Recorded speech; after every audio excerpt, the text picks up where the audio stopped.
సమస్త భగవద్బంధువులకు వరలక్ష్మి వ్రత పండగ పురస్కరించుకొని అందరి కూడా శుభాశిస్సులు శుభాకాంక్షలు.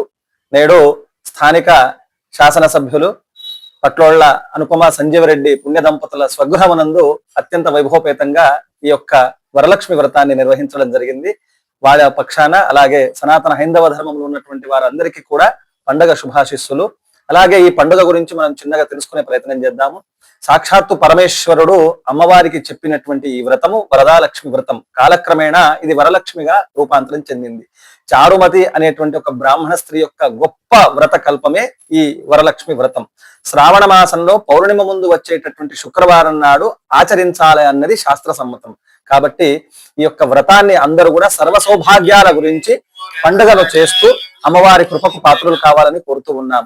సంతాన వృద్ధి, విద్యా వృద్ధి, అలాగే అఖండ సౌమంగళ్యంతో పాటుగా అష్ట ఐశ్వర్యాలు సిద్ధిస్తాయని చెప్పేసి ఈ వ్రతం చేయడం ద్వారా ఫలితాలు వస్తాయని చెప్పేసి సాక్షాత్తు పరమేశ్వరుడు అమ్మవారితో చెప్పినటువంటి విషయము ఉంది. కాబట్టి ప్రతి ఒక్కరూ కూడా ఈ వ్రతాన్ని చేసి అమ్మవారి యొక్క కృపకు పాత్రలు కావాల్సిందిగా కోరుతున్నాం. మరొక్కసారి అందరికీ కూడా వరలక్ష్మి వ్రత పండుగ శుభాకాంక్షలు శుభాశిస్సులు. బ్రహ్మశ్రీ మలమంచి మోహన్ జోషి, పురోహితులు, లలితాదేవి వైభవం trust, Narayankhed. Hi everybody, this is Kiriti Damaraju.